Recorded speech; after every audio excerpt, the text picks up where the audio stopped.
Hello everyone, once again, and welcome back to Packs and Recreation. And today we are going to open a infamous Commander Masters set booster box. Now, there's a guaranteed foil and art card, but one thing that you can't have a guarantee on is your money. So, let's see what we can get from one of these. Now, this product is infamous for multiple reasons. One of them being these decks that we have a video on, or we will have one. I don't know, depends on the order of publishing, but being premium priced and not being very premium at all. So that's another thing. And then the prices of these boxes, which are so expensive for no reason. Well, the reason is it's called Commander Masters, right? So Commander is the only thing that anyone plays. And Wizards included a few reprints here that, well, should make this expensive because of that good old reprint equity, right? So let's see how it fares. For some reason, the land style for Commander Masters is, old school lands, which okay with, but you do have to wonder, like, why. The Recluse, Windcall Raven, Twisted Abomination. Let's put the good old setup. Ash Barrens. This is actually only good for for like if you never bought a magic card in your life and you want to like build a commander deck, I guess maybe this is a good choice. But even on pure mathematical value, is very questionable from the perspective of tooth and nail. Like sometimes you get good reprints, and the price at the beginning was mostly because of this, right? So this is a set booster. Look at the amount of rares and mythics that we have in this booster, because there are multiple multipliers, even though that's a redundant term. We have one here, right? So 1, 2 rares, 3 rares, 4 rares, because of the multiple spots. Then you have a foil, which could have been rare, but it's not, and a 5th rare, but this is from the list. So, well, I guess the theoretical maximum is 6. So cards from the list, I guess they don't count, even though they kind of repeat themselves. But this is one of the, well, I was about to say one of the few products, but it's not really few products.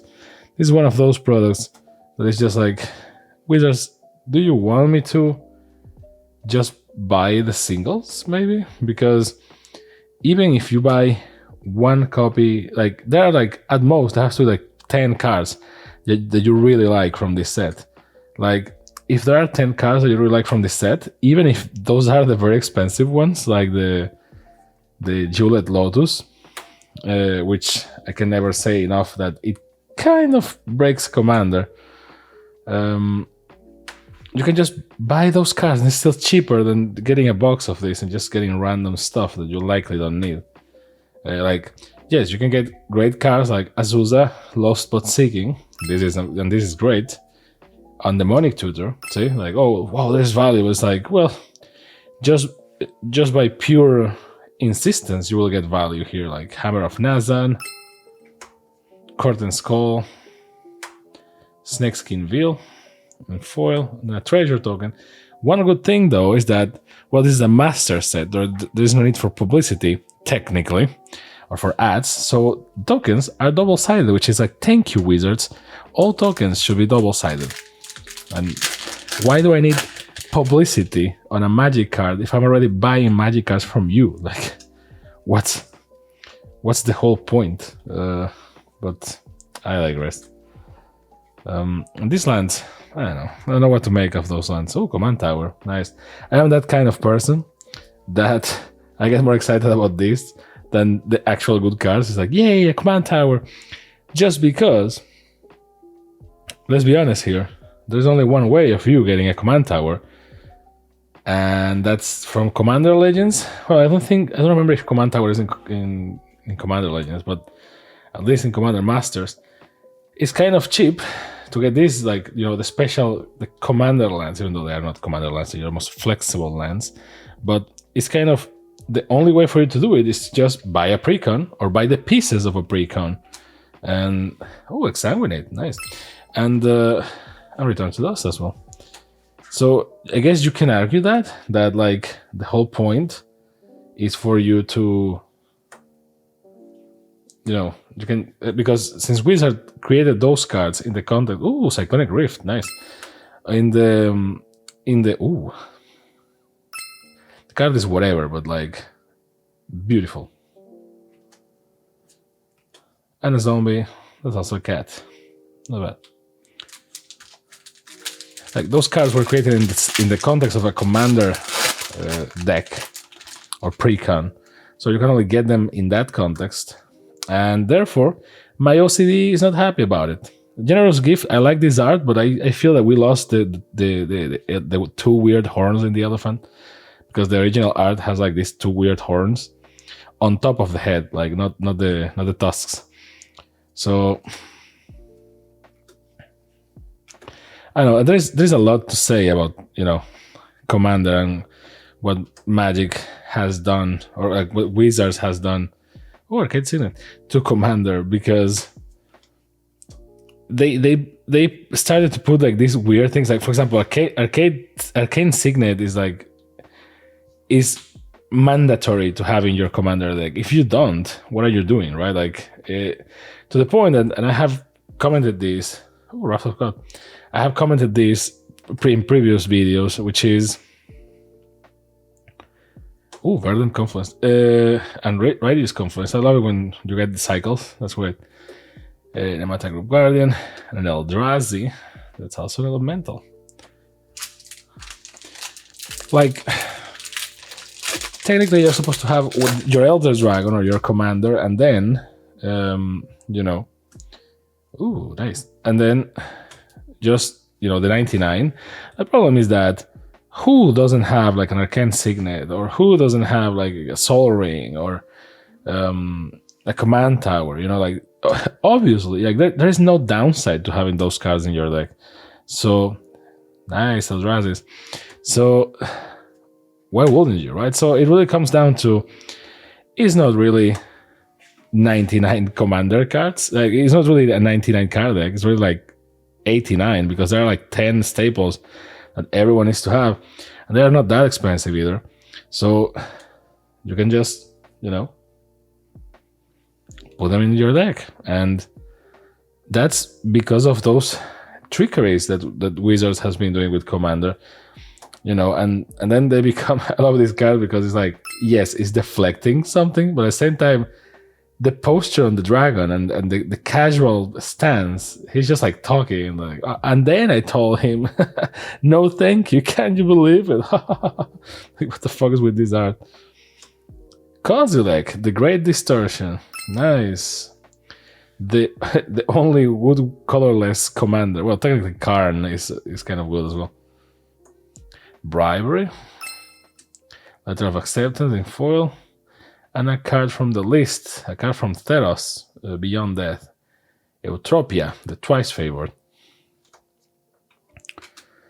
So they create these things like Arcane Signet and Command Tower, and I mean, Sol Ring already existed, but they kind of cheated with Sol Ring, because Sol Ring was a card that was on the list, so they were not supposed to print that shit, but they did anyway. Like, Reliquary Tower is okay. Like, you can see this card in any other format, even though we all know that's the Commander staple. That's why it has a different art, but whatever. Ooh, Shadows of Innistrad, love it. And so those cards are so obviously good and colorless that they are in everyone's deck. But okay, you can live with that. Let's say that it's like, well, those are like mana enabling mechanisms. So, Lightning Greaves. This is actually also like this card is in every deck pretty much because why wouldn't it? It like costs 2 and then equips 0 and it gives haste and shroud. Like, why wouldn't you want to have Lightning Greaves? It's again too good.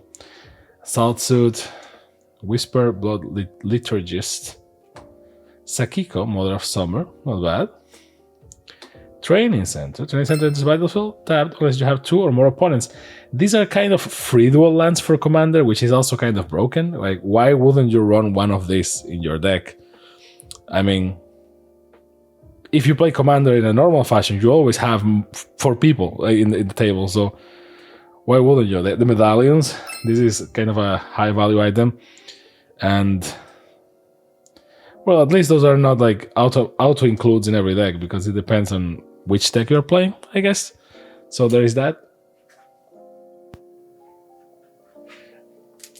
But still, one does have to wonder, right? Then they start doing these things like, first is like the mana rocks and all that stuff that gives you. I'm still divided about these cards. Like, I think it's kind of cool. Same time, it depends a lot on the character. Like, this one is okay, I guess. It looks too much like a Secret Lair card, which I don't necessarily like. But then they started with these weird abilities, right? Like partner. It's like, oh, you can have 2 commanders if both have partners. Like, that kind of defeats the purpose, guys. But as long as you keep it cool with the powers of the partner commanders, I guess we're cool. Also, Wizards immediately prints a bunch of partner commanders that are too good, and like they are the best commanders of all time, pretty much. The Merfolk and the Cleric. I don't remember the names of those 2, but Morphon the Boundless. Nice. Steel Shaper Gift. Okay. Silver for an equipment card. Okay, 2 for equipment. Star of Extinction. Straight target land. What? Land destruction? Star of Extinction deals 20 damage to each creature and each planeswalker. Yeesh. Exclude in foil. And a servo token is also a mirror. Kind of the same thing, but in different planes. So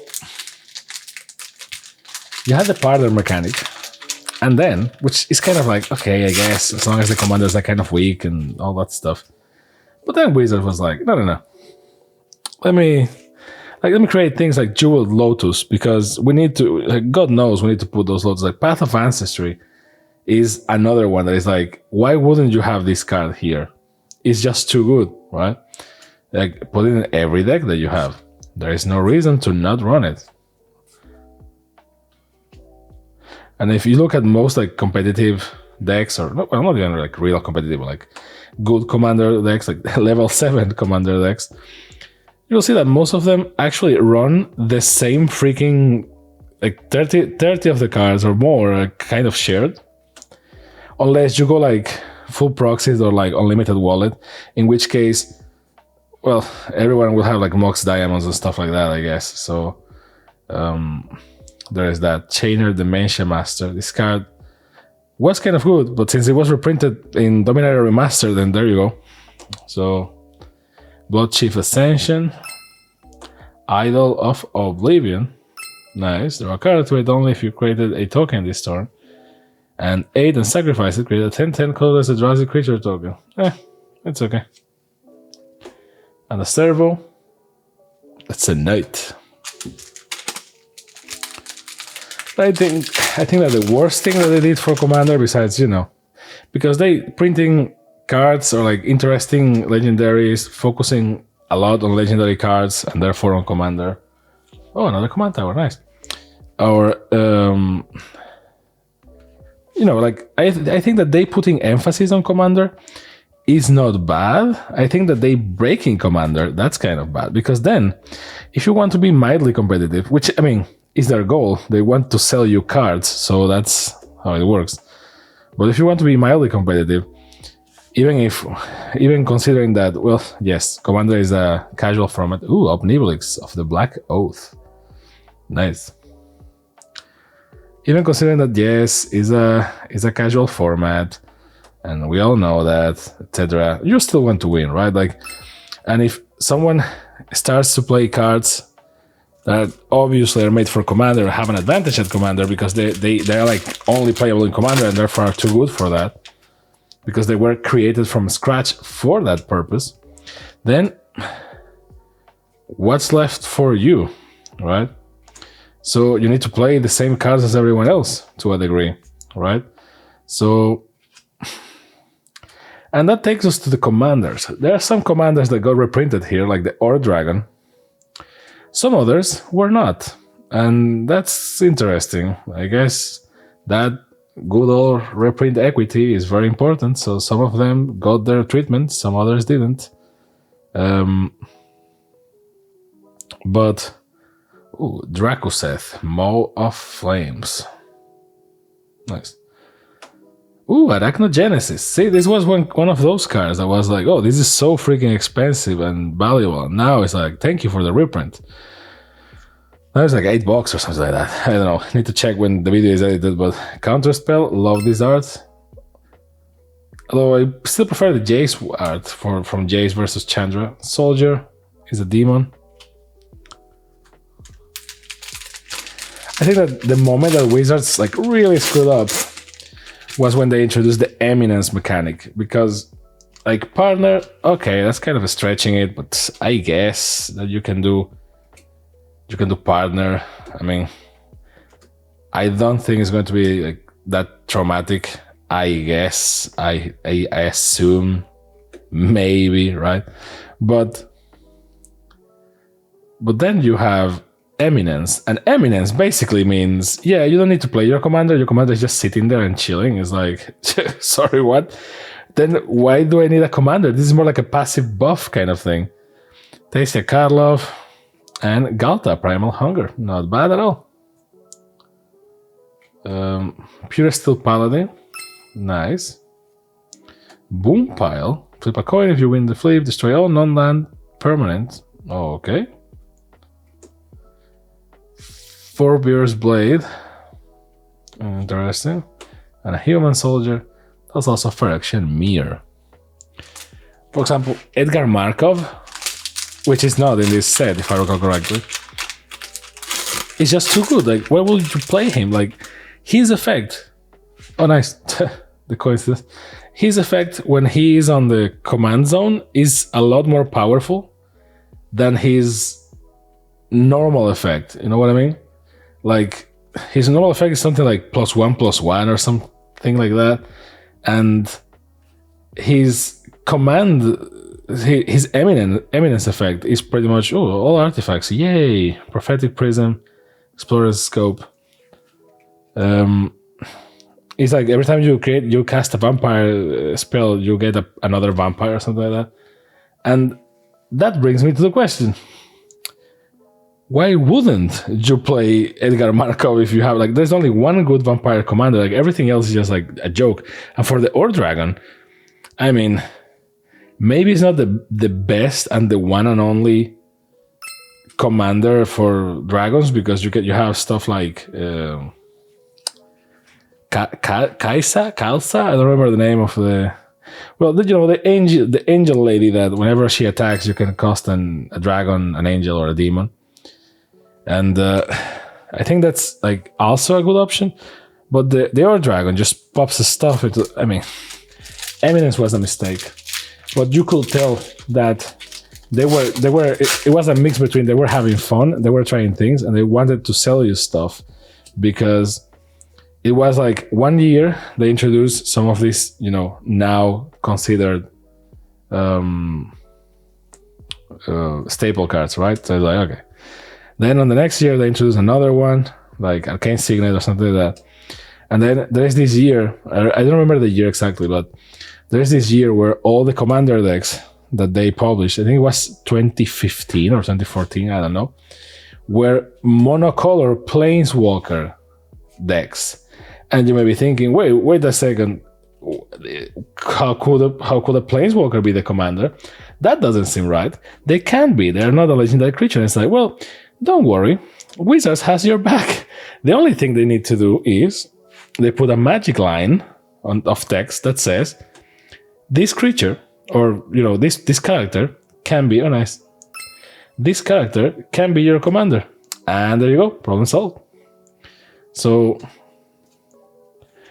there was a year for that. There was a year for Eminence. That was a year of the Or Dragon and Edgar Markov and all that. There was a year for Partner, and the year for Partner was weird because they weren't even the focus of the set, which was kind of funny. It was the year of Atraxa. I think it was 2016 or 2017. I think it was 2017.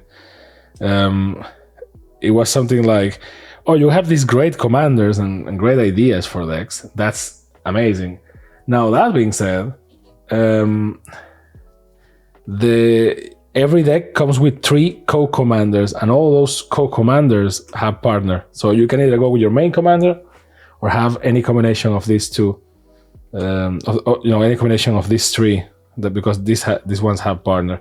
And to me, in my innocence back in the day, I saw that and I was like, wow, I'm getting like multiple ways of playing with the same deck, just changing the commander. That's very nice. Like I get more value, right? Oh, CD, Sibyl, Tyrant, not bad. But now, with the perspective that Times gives you, I know that it's like, oh man, this is just like, they were trying something new. And since you can't feature 2 commanders in their packaging because of the way it's done, I mean, they can, they just don't care. They focus on another commander, and the rest is put as partner. I don't know. Overall, I really like Commander. On paper, haha, get it? Because these are paper cards. On paper, I like the concept of the Commander Master set.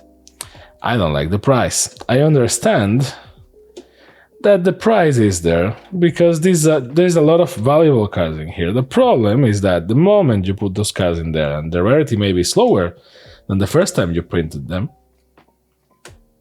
like Merlin of Clan Nel Thoth, a great commander, no doubts there.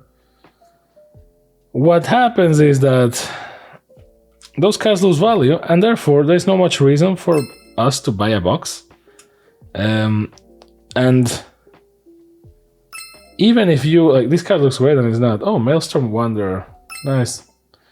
Creatures you control have haste, cascade. The art, I'm not a big fan, but I guess. Servo and Bird Illusion.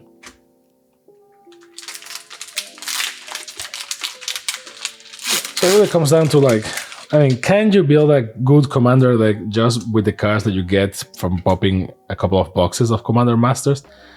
Yeah, sure. I mean, it won't be like the best deck of all times, and certainly it's not going to have like a very strong theme, besides the theme being it's a commander deck, I guess. There are a couple of very good commanders that, because this is a reprint set, so everything is a reprint, but there are a couple of very good commanders that are here, but most of the legendary creatures you see here are kind of meh. Well, like this one is like, well, okay. I mean, she's not bad. She's not good. I mean, aura and equipment spells you cast because 1 less to cast, first strike, vigilance, lifelink. Not bad for a very tribal thing, but not the best option. Same for Anax. So there's a lot of this, and Obnixilis can be your commander. This was the black deck of that year, by the way. Scourge of the Throne, Shipwreck Dowser, and Eldrazi. That's also a dragon. I don't know. It really comes down to what do you value here. When you Commander Legends, to me, the first one, even though we're going to open one of these days a Dungeons and Dragons one, just for comparison's sake, but Commander Legends was one of those things that is like, well, I can't forgive a bunch of stuff because it's Commander Sphere. That's another one that's it's a staple right now. Command Tower is also mandatory. Path of Ancestry is also mandatory. Opal Palace is also mandatory. Mirror Landscape, well, you can also maybe say it's mandatory. Thought Vessel depends on your deck. So see, this booster is all mandatory cards pretty much. Thought Vessels open. The judge is out there, depends on your deck. Hamzia, Garden of Harashin. Meh. For each creature you control, put one counter on it. Well, attracts the deck, maybe. Oh, see, Maelstrom Wanderer. I prefer this art to the weird one, but what do I know? Mystic Confluence. Choose 3. You may choose the same mode more than once. Idol of Oblivion, which we already saw. Gargadon. And a Servo, that's a dragon. Almost there.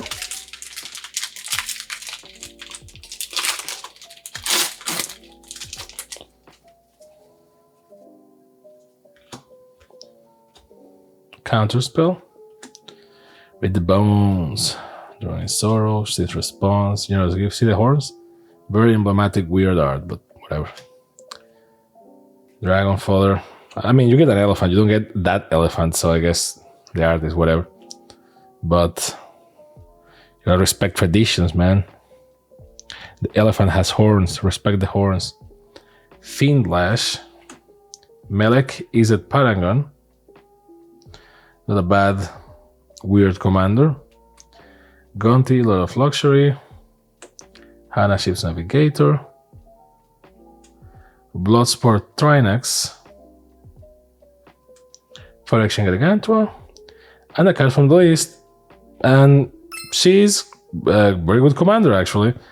Ironically, this is from Modern Masters, I think, if I recall correctly by looking at the set. Or Modern Masters or Modern Horizons? I think it's Modern Masters. I can't recall. But this is part of the list. And ironically, it's better than some of the cards that are not on the list, so whatever. Aminato, the Fate Shifter. +1, draw a card and put a card from your hand on top of your library. -1, exile another target permanent you own. Then return it to the battlefield under your control. So blinking people, which is very good. And -6, choose left choose left or right. Alright. Each player gains control of all non-land permanents other than Aminato, the Fate Shifter, controlled by the next player in the chosen direction.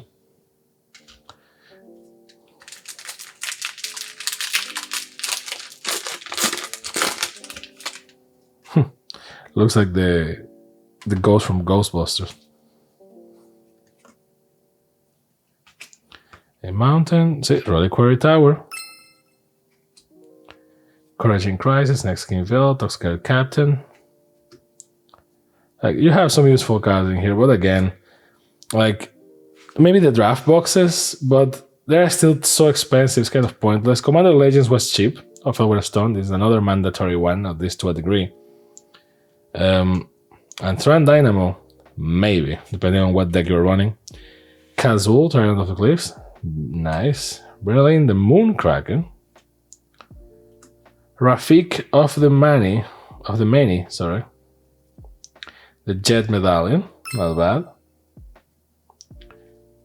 Palace Jailer, and in foil, and a Eldrazi Scion, that's also a Graveborn, as we saw. The price was kind of there, so you can just play Commander, and the justification that you always had at least one legendary card that had partner, or that was very common, because you wanted to have, like, you know, cheap commanders and like whatever. But here it's supposed to be Ambassador set, and half of the cards are like whatever. Like, I guess you can play them, but like I haven't seen them in any serious. It's not the same as like a Modern Masters set. Like when Modern Masters came out, like, or any other master set, the cards that are there likely break or like are very valuable because they broke the format once, whichever format Modern in this case, for Modern Masters. Nemata Grove Guardian. Ooh, crank 'em up, boss. Very, very good Goblin Commander here. Ooh, and the capture of Jing Zhou. Take an extra turn after this one. Not bad. Hellkite Charger. Whenever Hellkite Charger attacks, we pay 5 and 2 red. If you do, untap all attacking creatures, and after this phase, there's an additional combat phase. And the Scourge of the Throne. A bunch of dragons, because the Ore Dragon is here. Leap, which almost looks like a fake card. Target creature gains fly until end of turn and draw a card. Oh, this is kind of powerful for a common. I guess. Maybe. I don't know. I'm not good at magic. 4 to go.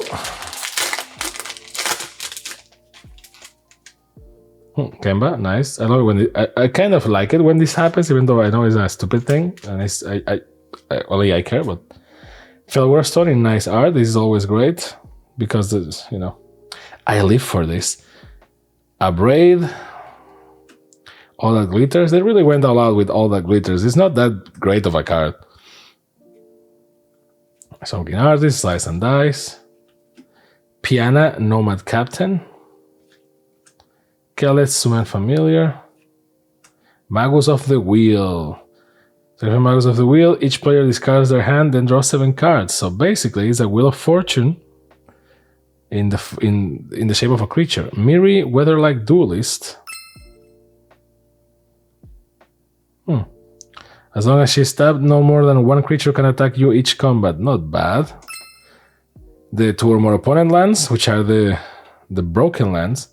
Ashnod's Altar, which is very useful. Sacrifice a creature at 2 waste. And a treasure token that is also an insect token. As it's the case, normally there is a color or something that is more favorable, and after opening a couple of these, I can tell you, multicolor is not the strongest and not the most, represented.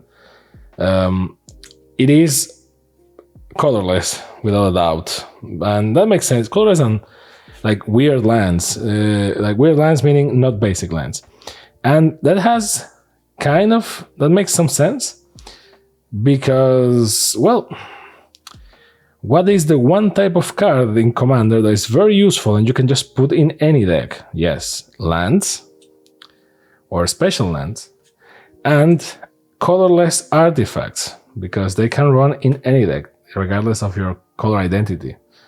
So, Venderloth the Ancient. Ooh, Urza, Lord High Artificer. Well, this is a good commander right here, mono blue. Not bad.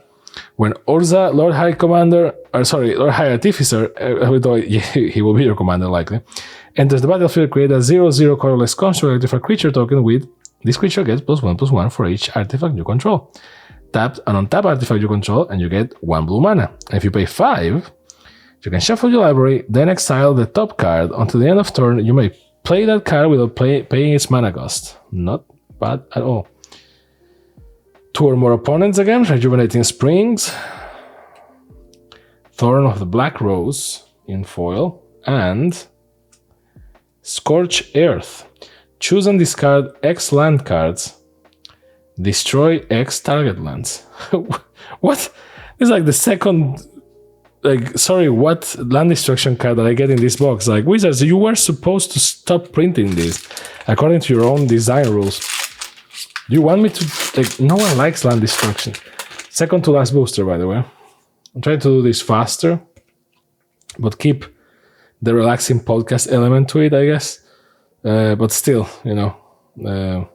sorry guys, I am no Rudy. He can just open boxes at light speed and be quirky at the same time. I'm just a human.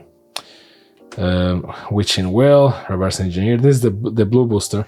Exclude, Rise from the Tides, Ether Gale, Braid, Steward of Argive, Odric, Master Tactician. This is kind of is this the version that I was thinking of? Whenever Odric, Master Tactician, and at least 3 other creatures attack, you may choose the creature blocked in this combat. Okay, this is interesting, but it's not what I was thinking. Obscuring Haze. If you control a commander, you may cast this spell without paying its mana cost, prevent all damage that will be dealt by this turn by creatures your opponent controls. Divergent Transformations. Not bad. Sword of the Animist. +1/+1, and whenever a equipped creature attacks, you may search your library for a basic land, put it into the battlefield tapped, then shuffle. Okay then. Thriving Grove, but in foil, for multicolor. Saproling, that's also an ogre. And The last booster. I know that everyone is trying to crack these boosters to get a Jeweled Lotus. This is Mikhail's, right? Yep. I don't know. I think that Jeweled Lotus is kind of overhyped. I don't really like it as a card. I think it's like, where do we have it? Like, it's like, oh, we can't have the Black Lotus, but oh, we have this, which you can also say the other way. It's like, Dad, can we have Black Lotus in Commander? Why is it banned? It's like, no, we have Black Lotus at home. Black Lotus at home. See, Sol Ring. There you go. A card from the list that was reprinted and no one seems to give a Carador Ghost Chieftain. Okay, not bad. Avatar of Slaughter. Everyone gets gold. Ronskar Demon, sorry. Tesher, Ancestor's Apostle. And Eldrazi Spawn and Goblin. Not bad. So far, not a bad box. Not a great box. Ironically, there are a couple that I opened off camera that like got me better results in terms of like cool cards and stuff. But that's what you get for doing it off camera. For example, the cool looking arcane signet, even though I'm the only one that cares, the Sol Ring, and of course the Tron Dynamo, and all the medallions, ironically, in a single box, and the Jeweled Lotus. So it's a lottery, people. Sometimes you win, sometimes you lose. For us, well, this was good. I have a couple of cards here that I can totally see in my Commander decks, but let's be honest, it is what it is. This is gambling. So I can see reasons for buying Draft, and I can see reasons for buying the Commander booster boxes, even though they only have like 4 boosters in them. They're kind of very expensive as well. I won't say scam, but these ones, in theory, the thing is that, oh, you get a foil and you have like 6, like they're like 15 or 12, I think it's 15, and you can get actually 6 rares or mythics. So like your chances of getting actual cards are like all over the, but it's not that linear, and you saw that, well, we got some good cards, but some others were just like, sorry, what? So again, lottery. Set boosters, according to Wizards themselves, are just for fun. So you open them for fun. These are not supposed to play with, which is the most important use. And they have no rare treatments, or there's not that much. So yeah, just buy the singles, I guess. And that's it. I was about to, well, I guess let's go with the color route, right? Like what's our favorite in each color. But this is going to be kind of easy. This makes more sense when it's like collector booster boxes, because you have like multiple different arts. Here is more like, if you have a white art card, it automatically wins because it's like a lot more, gets your eye a lot more than any other card. So, for example, it's going to be this one for sure, even though, it's not about if a card is good or valuable, it's about how cool it looks. And not gonna lie, how much I like it as well. So it's kind of a bias thing. There is not... I kind of like this one, but at the same time I kind of hate it. I don't know. I like Demonic Tutor, but I know that's kind of... It's like, oh, of course you like Demonic Tutor, but like I like this art. It kind of makes sense. So I just focus it because the camera just decided to not work today.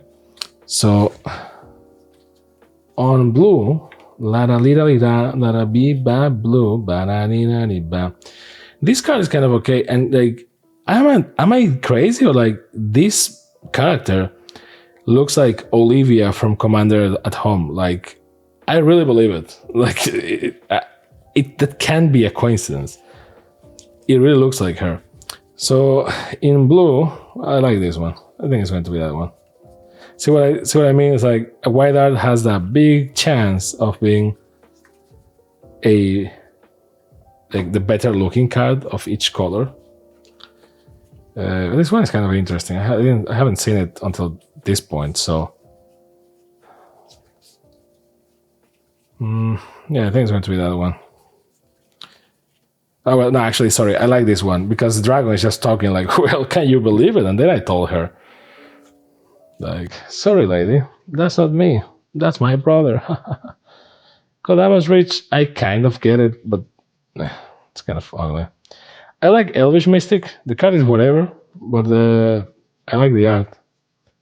I think we have a foil version, right? Or no? Oh, I just got the same like white art multiple times. Okay, well, for multicolor, as you can see, not that much to pick here, but